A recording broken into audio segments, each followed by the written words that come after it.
everyone, and welcome to today's webinar on one of the most impactful solutions for reducing greenhouse gas emissions from our homes and our buildings, heat pumps. I'm Shata Chakraborty, and I'm thrilled to be your host for this exciting and important discussion. This might not be known to everyone, but buildings are responsible for nearly 40% of all global emissions, with 15% of that coming from the heating and cooling of buildings. That's a huge chunk of emissions we need to tackle if we're serious about fighting climate change. And this challenge isn't just about numbers, it's about rethinking how we power the spaces where we live, where we work, where we thrive. One way to address these emissions is through heat pumps, which can not just heat but also cool our homes while drastically reducing our dependence on fossil fuels. They're more energy efficient, they're more environmentally friendly, and when implemented at scale, they have the potential to revolutionize how we think about energy use in our buildings. However, despite these benefits, heat pumps are often misunderstood. Think about it. Did you know what they were? That's why we've brought together leading voices from across the industry to help us unpack the science and technology behind heat pumps, and then address some of the common myths and misconceptions around them, and explore real-world success stories that show just how transformative this technology can be. Over the next hour, we're going to dive into the challenges and opportunities of scaling heat pumps, from the policies and financial incentives needed to drive adoption to the technical innovations and workforce development required to make this transition a reality. Whether you're a homeowner considering an upgrade, a policymaker shaping the future of sustainable housing, or someone just passionate about clean energy, this discussion is for you. So I like to thank our collaborators at Trane Technologies for making this event possible, and our incredible panelists who are here to share their expertise. Together, we're going to tackle the big questions and explore the exciting future of heat pumps. So let's get started. I'd love to introduce our keynote speaker, Senator Martin Heinrich of New Mexico, who will kick things off by sharing his perspective on heat pumps. Hi there, I'm Martin Heinrich. As a United States Senator, I've been proud to pass major legislation on electrification. But I started thinking about electrification a long time before I came to the Senate. When I was growing up, my dad worked as an IBEW electric utility lineman. And the power grid that my dad spent his career maintaining is one of the greatest engineering feats in American history. And it connected millions of American homes to electricity. The transformation and decarbonization of that same power sector will be the key to our success in the 21st century. When I went to college, I started learning about how we can use clean electrons, better materials, and more efficient technologies to power our economy. While studying engineering at the University of Missouri, I helped build a carbon fiber solar-powered car called the Sun Tiger. We competed with several dozen other college solar car teams as we all raced from Dallas to Minneapolis. In the process, I realized how many things we could do better, cleaner, and smarter with electrification. Decades later, we are now in a place where electric technologies have leapfrogged their fossil-burning competitors in efficiency and in performance. This includes electric technologies like heat pumps for water heating and home heating and cooling. These modern electric appliances are not your grandparents' 1970s era electric baseboard heating systems, and they work well in both colder and warmer climates. I've seen firsthand the major benefits that come from these new home appliance technologies as I've installed them in my own home in New Mexico. They've replaced machines that are burning dangerous compounds inside our homes, resulting in fewer young kids with asthma, fewer seniors with breathing problems. Many of us don't even realize these health problems are being caused by the appliances in our homes. Because they are much more efficient to operate, these appliances can also create savings on our energy bills. And when you pair them with clean and carbon pollution-free power generation, these electric appliances are among the tools that will help us address climate change. A few years back, I was proud to stand up the Electrification Caucus in Congress. Our caucus negotiated and passed key electrification provisions in both the infrastructure law and in the Inflation Reduction Act. This includes the new energy efficient home improvement tax credits and my new home electrification and appliance rebates program, which I authored. These new credits and rebates are already giving more Americans the freedom to choose what's best for their families: cleaner, healthier home appliances. And they are spurring a clean energy manufacturing renaissance across our country. With each new heat pump installed, we're helping to deliver a healthier and more secure future for our kids. Thank you so much, Senator, for that insightful and inspiring keynote. Your perspective on the role of heat pumps in reducing emissions and the importance of wide adoption really sets the stage for today's conversation. Now we're going to dive deeper into these aspects with our incredible panel of experts. They'll help us explore the science and technology behind heat pumps and tackle some of the common misconceptions and share real-world stories about how heat pumps are already transforming homes, businesses, and communities. So I'm really looking forward to introducing our incredible panelists with you all today. We have with us Ted Tiffany. He is the Senior Technical Lead at the Building Decarbonization Coalition. Welcome, Ted. We have Jason Leroy, Director of Research and Development at Trane Technologies. Welcome, Jason. We have Christy Drutman, the founder of the Green Jobs Board. Great to have you, Christy. And we have Lindsay Robbins, the VP of Market Transformation at CPC Climate Capital. Thank you for joining, Lindsay. All right, so let's get into it. Jason, I'm going to throw this first question to you. Despite the name, heat pumps really aren't just about heat, right? They also cool homes. So can you break down in simple terms for our audience how they work and why they're more efficient than the more traditional systems we're used to? Sure. So I would say in simple terms, a heat pump is a device that transfers heat from a low temperature space to a high temperature space. Now, this is an important realization because heat in nature wants to flow from hot to cold, not the other way around. So it's sort of through the magic of a heat pump where we can make heat flow in the opposite direction that nature intended, which cold to hot, and in a way that's advantageous to us. So with that in mind, a heat pump can either cool or heat a home simply by reversing the direction of the refrigerant flow in the system. Let's first look at a heat pump operating in cooling mode during the summer. In this case, heat from the relatively cooler indoor environment is transferred to the hotter outdoor environment, which cools the home. But when operating in heating mode during the winter, heat from the relatively colder outdoor air is transferred up to the warmer indoor environment, which heats the home.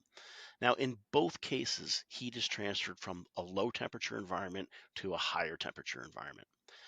An air conditioner is simply a piece of equipment that doesn't have the capability to reverse the direction of the refrigerant flow. Therefore, it can only operate in cooling mode. A heat pump can do both. Now, you asked also, why is a heat pump more efficient than many traditional systems? And the reason a heat pump is more efficient than, say, a furnace or strip heat is because it has a coefficient of performance, what we call COP, coefficient of performance, greater than 1. This COP that I'm talking about, it's a measure of heat output divided by energy input, or in simpler terms, what you get out divided by what you put in. So a COP of 1 would represent, say, 100% efficiency. A high efficiency heat pump will operate with an average COP of 3 over the course of an entire season. So that's 300% efficient. Again, that is to say, for every unit of electrical energy input, you get 3 units of heating output. And this is going to beat a gas furnace or strip heat because these technologies are limited to a COP of 1, meaning a furnace or strip heat cannot provide any more heat output than the energy that is input. All right, thank you for establishing how the actual technology works. And Ted, I'm going to turn to you because this is being disseminated. It's widespread in California. California has been a leader in clean energy and climate solutions. So talk to us about how California, the heat pump partnership, is working to make heat pumps really a cornerstone in California's decarbonization strategy. Yeah, the California Heat Pump Partnership is a kind of a unique entity. We've brought together the major utility regulators, the California Energy Commission, the California Public Utilities Commission, and the California Air Resources Board, together with the governor's office and the major manufacturers alongside the major retailers, so Lowe's and Home Depot, those kind of folks, to talk about what are the barriers to market for increasing heat pumps. It's really nice to get everybody into a room and just figure out where our challenges are, where the consumer inspiration needs to come in. The outreach for consumers and contractors are a key element of the partnership targets, but really just trying to get everybody at the table to solve the barriers to getting to our 6 million heat pump goal. Okay, well, it's great to see that this is actually being pushed out the way it is, and that these standards are, the ambitions are as high as they are, and that looks like ambitions will be met. So keep this work up. And then, Christy, I'm going to turn to you because there's so much opportunity here, and we see how these heat pumps are not just allowing for technology advances to transform to society, but is also allowing for potential new jobs that comes with these kinds of opportunities and transitions to clean energy, right? So we need skilled workers for this. As someone who runs the Green Jobs Board, how can we encourage and inspire people to pursue careers that really support these kinds of technologies, the heat pump industry and other green technologies? Yeah, I would say that, people don't realize that there is a big need for this transition and that there's actually good paying long term job stability and opportunities to get into things around becoming, like learning about heat pumps and getting certified in it, becoming an HVAC technician, working on commercial refrigeration. I think these are industries that are desperately wanting to transition and needing to transition. And I think being able to get as many people possible trained in that and to educate people that there is long-term career growth and stability in these industries, I think is going to be really important moving forward. And I think, a lot of people are not necessarily wanting to pursue a college degree anymore and looking for, different opportunities to get into, trades or skill sets in these industries. And I think that this emergence of this technology could really open up a lot of doors and opportunities for a lot of communities.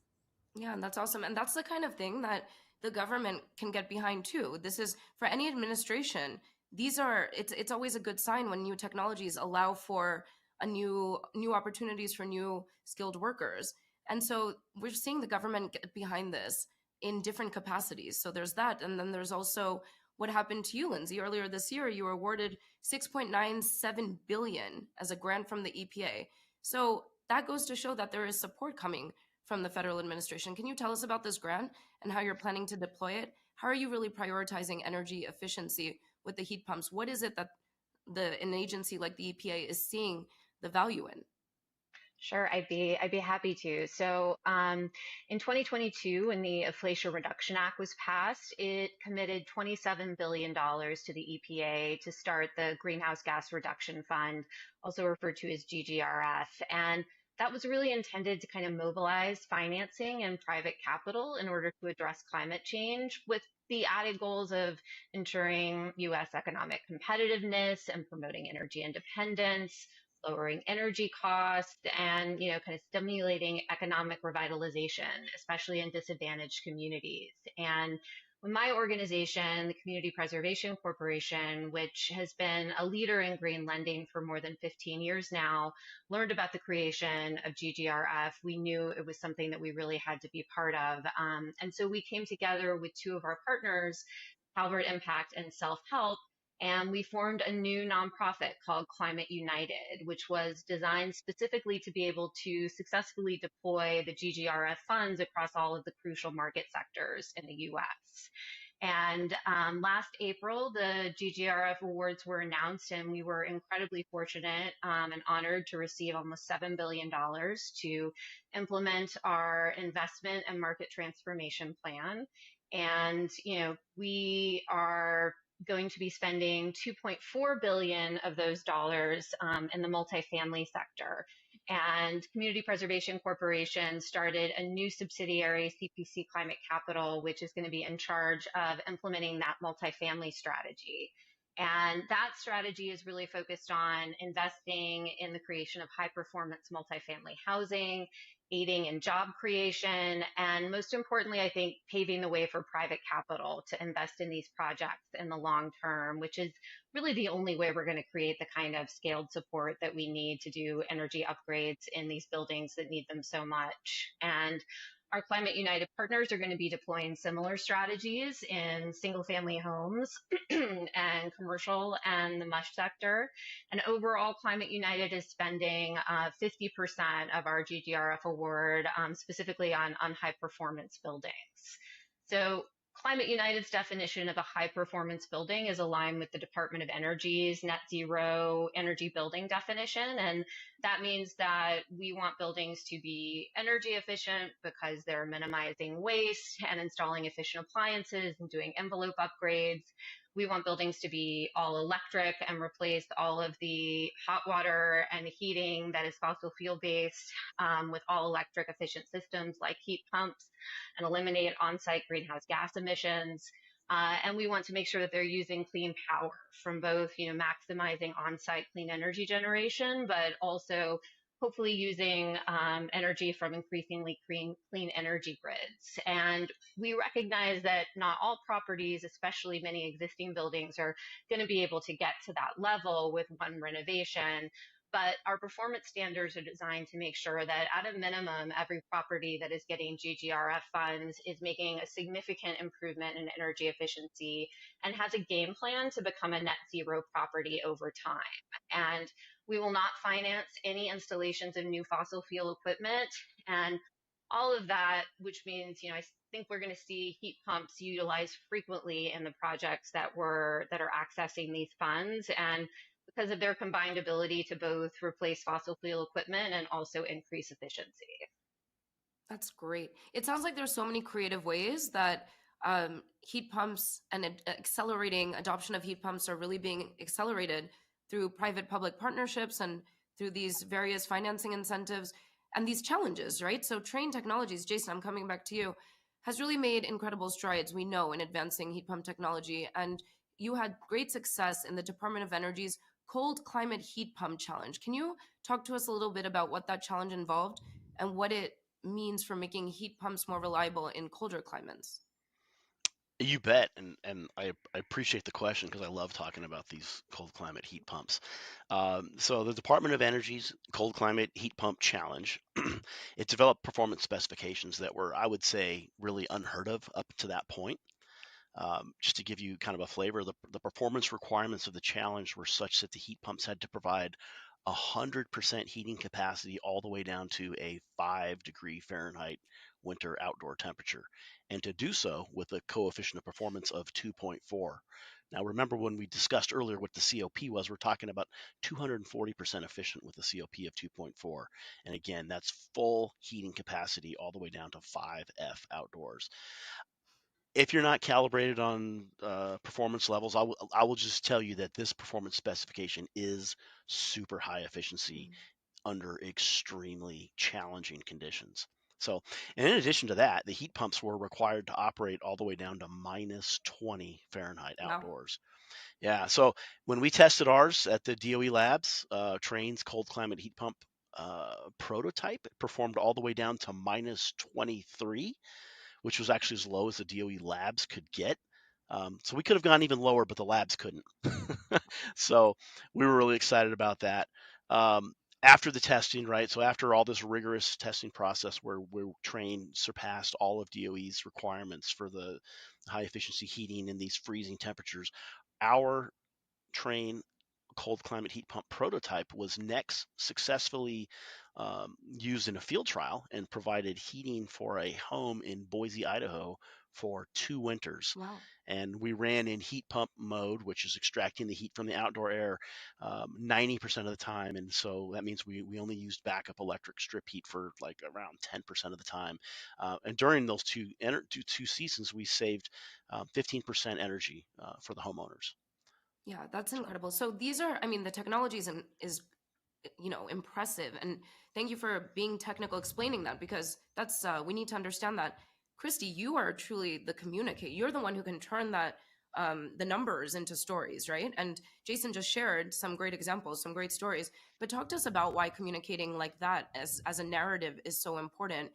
Because a lot of communities may not have seen the value of heat pumps yet and don't really get how they work the way Jason just clearly explained it, right? It's not necessarily easily understandable by everybody. So how do you believe it's best to engage with diverse communities about this kind of technology? Yeah, I mean, I'm just thinking about a lot of the stories and anecdotes I was reading over this past summer. This was the hottest summer recorded in human history, and there was plenty of communities that were suffering because of it, dealing with heat stroke, dealing with illness.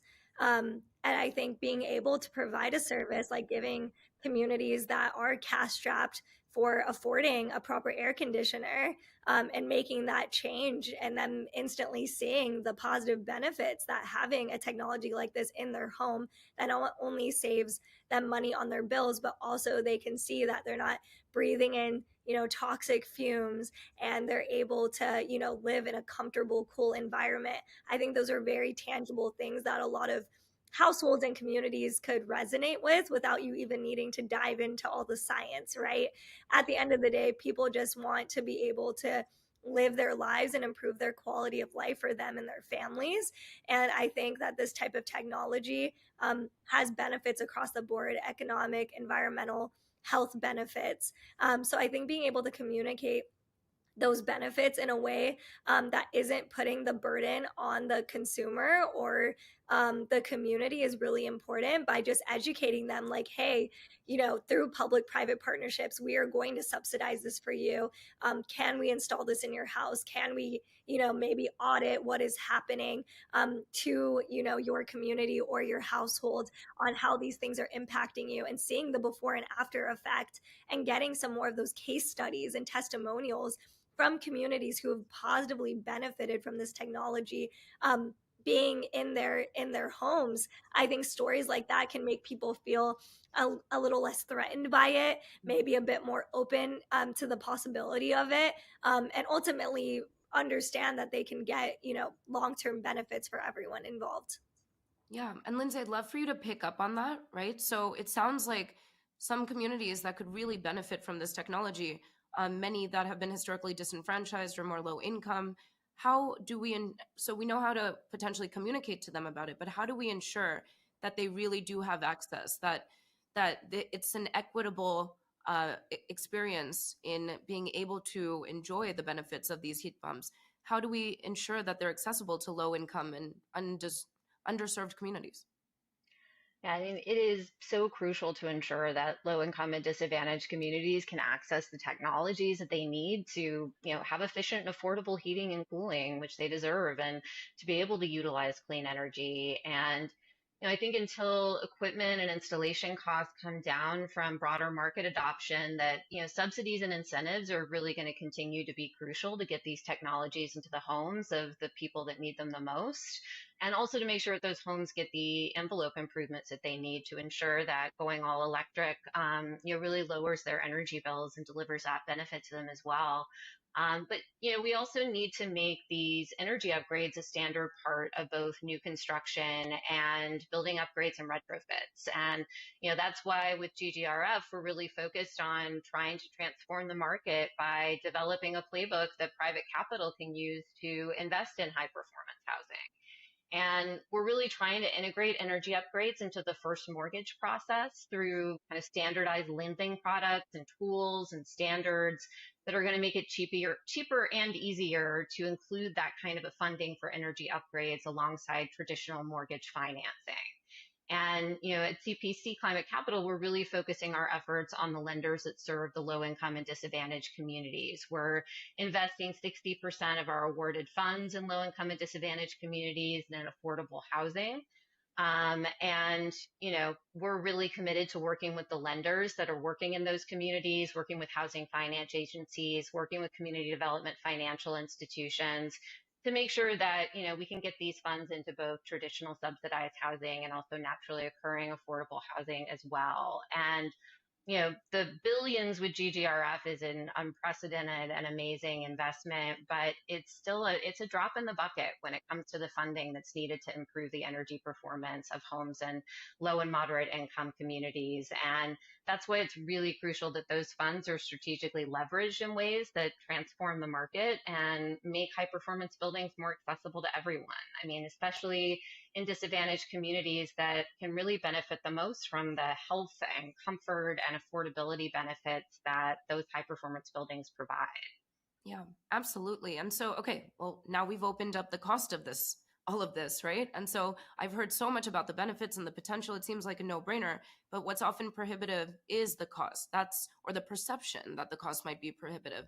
So Ted, let me turn to you. This is a prevailing perception that this upfront cost of installing heat pumps makes it difficult to make the switch. How do you talk about this? How do you explain the long-term savings and benefits to help people feel better about making this switch?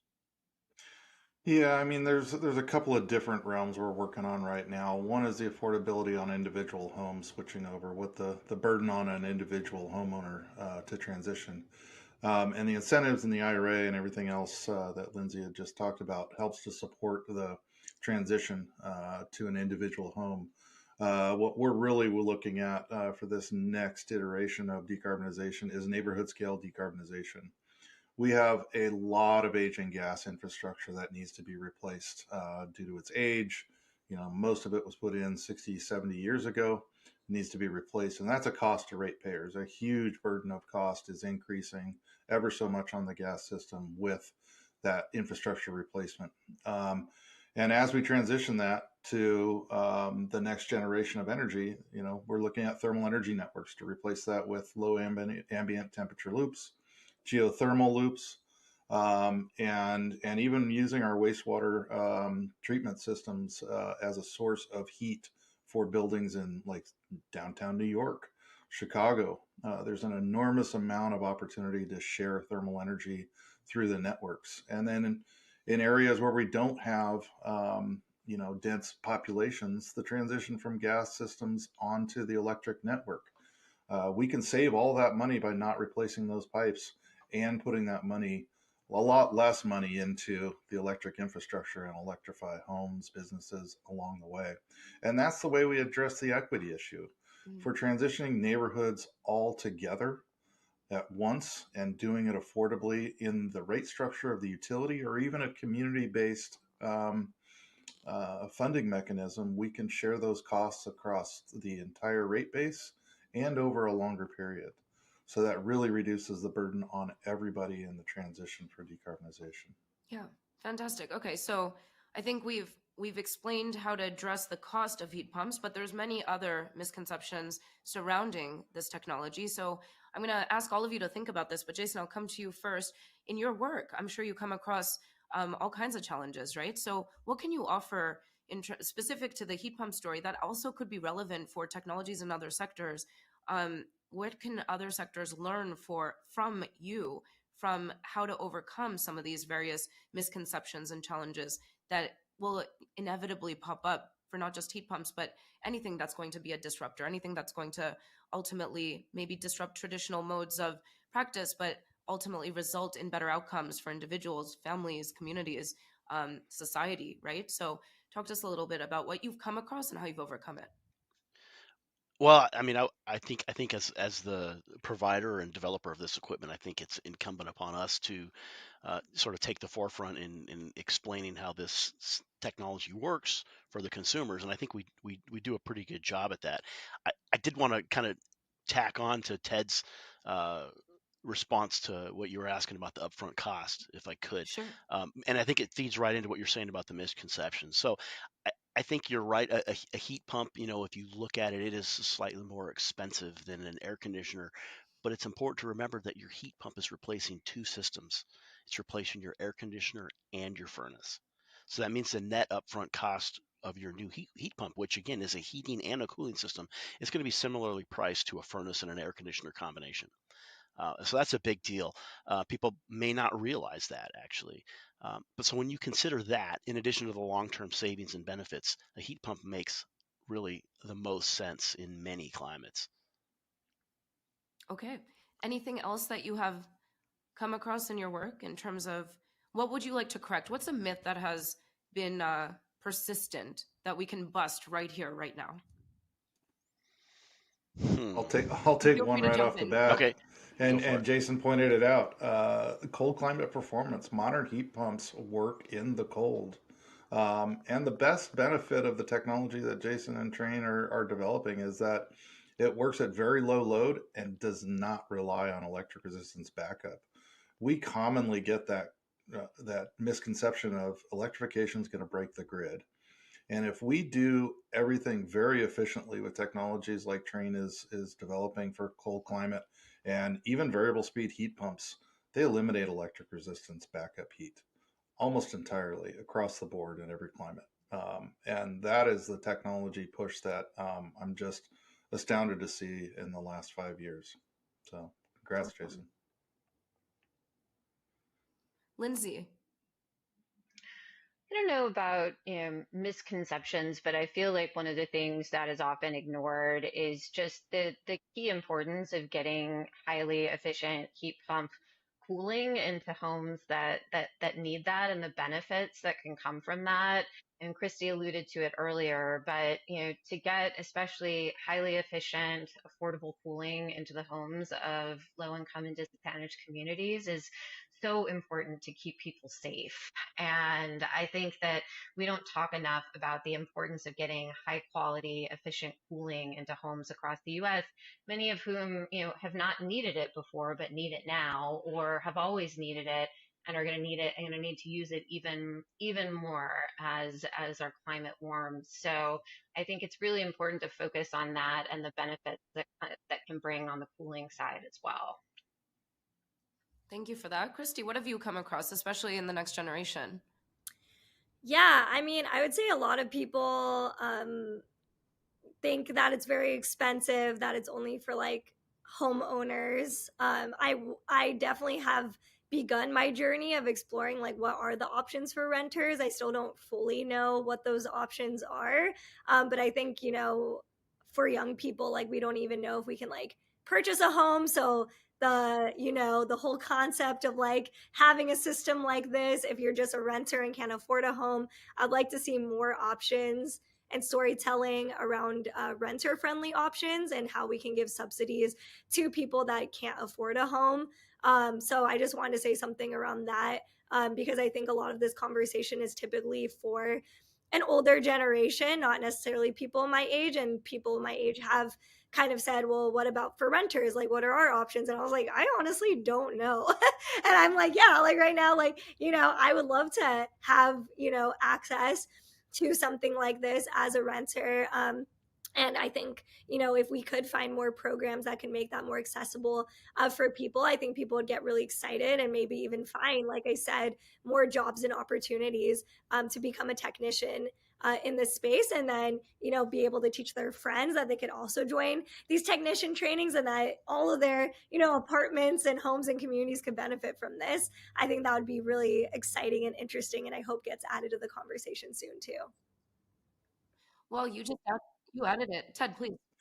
Christy, one thing Christy, No, please sorry, go ahead. I didn't mean to step on you. I have a little bit of a delay here. Christy, I'd love to offer you the switcheson.org has some renter resources for, window heat pumps that can be purchased like an appliance, and even induction hobs that can go right over a gas Okay. stove if you have Love them. Or we're focused on plug-in appliances for renters because we've identified that as a huge hurdle. We've known it for a long time, but 120-volt plug-in stoves, appliances that renters can purchase are available on the market right now, and we're really trying to get those That's in the hands of awesome. the people Thank that you. need it, just like you. And not just renters either, just anyone who can't move necessarily, or is, where they've been and want to upgrade, but they still have the gas stoves. They wish they had electric, but here's an opportunity to go induction appliance, right? So yes, there's a lot of opportunity there. What was that website? The switcheson.org. I'll put it in the chat for later. Switcheson.org. That's great. Okay. Well, we're coming to a close, but before we thank you so much for all your contributions. This was very informative. I learned a lot, and I know our audience has as well. And those that are tuning in, I'd love for each of you to just kind of give your final thoughts for, regardless of where their socioeconomic status, their ability to switch, their ability to purchase. What is kind of some good general advice on how viewers can make the best decisions for their home and energy needs? Obviously, upgrading where they can, but keeping that in mind that it's not possible for everyone. What is the best general advice each of you can give viewers? So, can I start with Jason? Well, okay. So honestly, I would start by visiting Trane.com to learn about the benefits of upgrading their heating and cooling systems. Our website, Trane.com, does a very good job in helping customers select the best heat pump for their specific needs. But beyond that, I would also ensure that I hire a contractor that is well versed and trained in all the new and innovative products that Trane Technologies has developed and delivered over the last few years. As you said earlier in one of your questions, we have made significant strides in heat pump technology, and I would say now more than ever, it's hard to stop a train. That's great. Christy. Yeah, I mean, I would just tell people, Green Jobs Board, we plan to post a lot more trainings and resources on our website. And, after participating in today's talk, definitely going to include the companies mentioned here and organizations to plug in with people, because it seems like the industry is booming to learn about the kinds of jobs people could be getting in this space. So I definitely know that I want to be at the forefront of telling those stories. So definitely check out, Green Jobs Board, because we plan to connect people to opportunities like this. Awesome. Lindsay, final advice? I mean, our audience is really kind of developers and the people who own kind of the rental buildings that renters are in. And I think that what we really want people to be mindful of when they're upgrading their systems is that it really is worth the investment in going high performance and going all electric and making sure you're doing efficiency and incorporating on-site renewables, because it creates higher quality housing. And ultimately, that's what we want to see people have access to: homes that are more comfortable and healthier and more affordable to run. And it's a really worthwhile investment that delivers a lot. Awesome. Thank you for that. And Ted, final word. I'll encourage everybody to just research in their own homes transition, or even in this entire decarbonization space. There's a ton of information out there. For persons that want, like renters, we talked about with Christy, but homeowners looking in their transition, go to the switcheson.org. We run incentive and contractor finders through California and Washington State right now, but that information and the education will be useful throughout the country. And just understanding what to ask contractors. What do I want for a heat pump? What do I want for a heat pump water heater? Even induction stoves. The education is there. And then if you want to learn about policy, if you want to learn about the decarbonization trends, buildingdecarbonization.org, we have a ton of educational resources that can uplift your own learning in decarbonization space. Super helpful. Thank you so much, Ted, Jason, Lindsay, Christy. You are all experts in this space, and thank you for your contributions to this conversation and for helping to educate our audiences that include developers, that include contractors, that include just those that are really passionate about transitioning to clean energy, and all the way to policymakers. So we're reaching a plethora of people, and we're really letting them know that this opportunity not only exists, but is only going to be accelerating from here. So thank you for the work you do and for your contributions today. Thank you. Appreciate the Thanks discussion. for Thank having you. us. I'm thrilled to have with me Dwayne Cowan, who is the president of residential HVAC at Trane Technologies, for a fireside chat. Welcome, Dwayne. So I really want to get into this because we just heard from an incredible panel of experts on various misconceptions around heat pumps, and also the incredible potential and the enormous benefits that heat pumps pose. So why is there still some resistance to their adoption from your perspective? What do you see as the biggest barriers to the public really understanding and accepting heat pumps? And let's talk a little bit about how do we overcome those misconceptions so that we can really see widespread use of heat pumps? I think you nailed the main challenge. The resistance really is likely from not knowing enough about heat pumps. Most people think about from a long time ago, 1950, it's changed much since then. Awareness is the key. Once homeowners really understand how much heat pumps can perform in the climates where they live, and in addition to the energy efficiency savings, plus the clean technology, I believe heat pumps will get more acceptance. And then I think we'll be able to scale this technology and become a more sustainable future for us overall. But to help build awareness, we provide our dealers and consumers with information to help them make the best decisions regarding heat pumps and climate solutions in general. Plus, we also want to train our dealers and our distributors so they understand the efficiencies and what's good for the consumer. We'll continue to innovate the ways we help build awareness in our customer base. We know the importance of breaking down the barriers for this. The other thing to think about, incentives, really promote the incentives that are out there available for our consumers as well. So you brought up incentives. Let's get into that a little bit more, right? So what are the incentives and the subsidies that you see as critical to making these more accessible to your consumers? And how can these be designed or improved more so that more homeowners can begin to adopt heat pumps? Most effective programs are simple, easy for dealers and homeowners to understand. So we really need them to understand the programs first that are out there.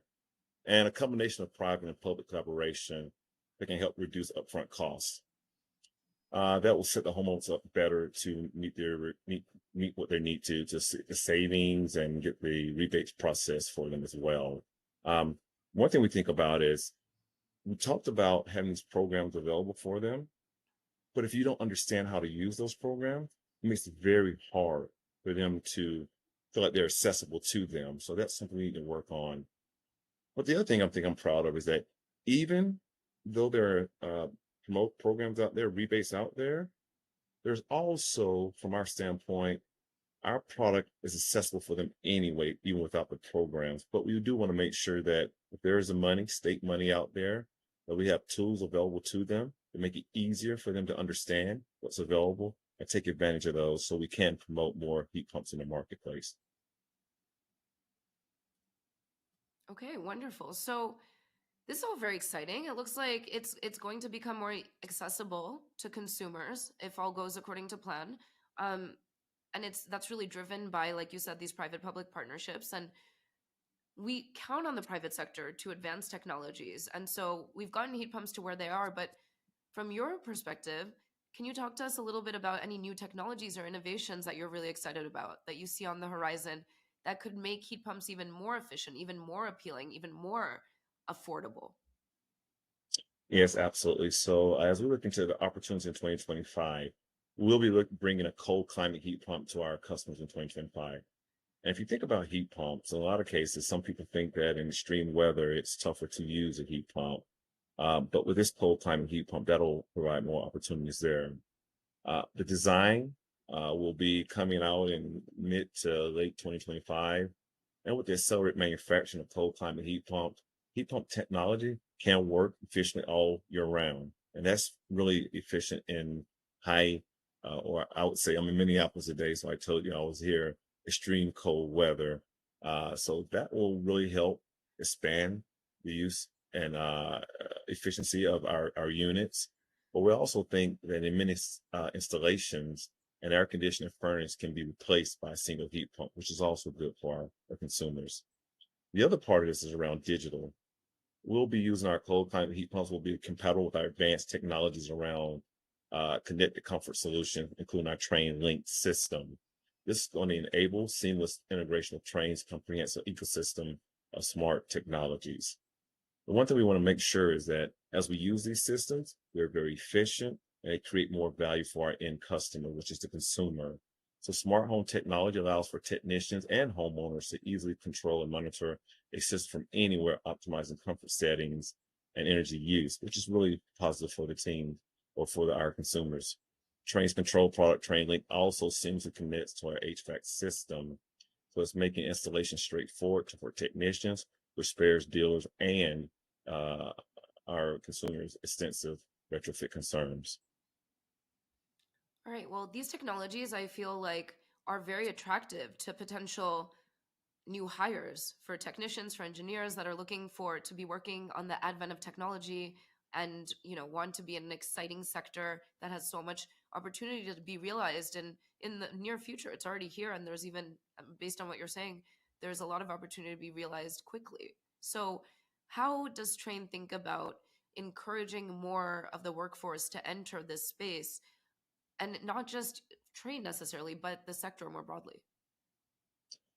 So, part of our recruiting talent for our industry and Trane Technologies is ensuring we are a great place to work. And that starts with our culture, right? We feel that our culture really creates this uplifting and inclusive environment, which is very important for Trane. We're also committed to continuously learn about open dialogue. So we have ERGs that we create educational programs, and our CEO hosts a day of understanding so we can better understand that people work within our organization. We also have a program for veterans. We call it the Trade Warriors. And really, it's an 8-week program that provides more than 300 hours of hands-on HVAC training for active military individuals within 6 months of separation or veterans. And the goal is to employ as many employ many military people in HVAC as possible. Since 2021, we've trained 275, and 80% of those are still working with us in the HVAC industry. So we want to continue to grow that. Obviously, we want to get that number up higher. There's a lot of people coming out of the military that we think are very suited well for our dealers, and want to continue to work with that.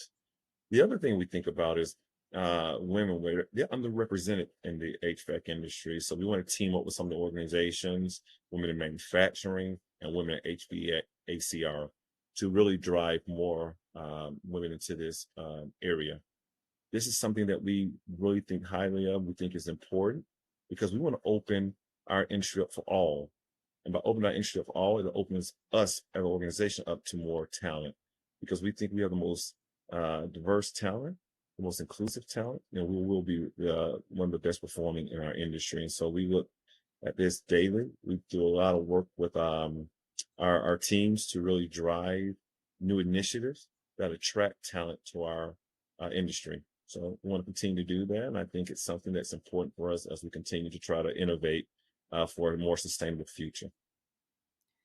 Well, innovation always encourages the best of the best to show up, right? Because that's exciting. So I think you've hit the nail on the head on how to ensure Trane continues to get some of the best graduates in the spaces that are going to just continue to further accelerate the technologies and make heat pumps accessible to an even wider audience, because we know we need it. We need to disrupt traditional heating and cooling. This is the future that's aligned to the reality of the planet warming. And so how do we cut carbon emissions with technology? Heat pumps, from what we've learned today, is definitely one incredible solution. So thank you for your role in this and your work in this. Thank you to Trane Technologies for supporting this conversation. Thank you to all the panelists, and thank you to Senator Martin Heinrich for your opening remarks. And with that, thank you, Dwayne Cowan, especially for being my fireside chat at the end of this. With that, I close this webinar today. Thank you.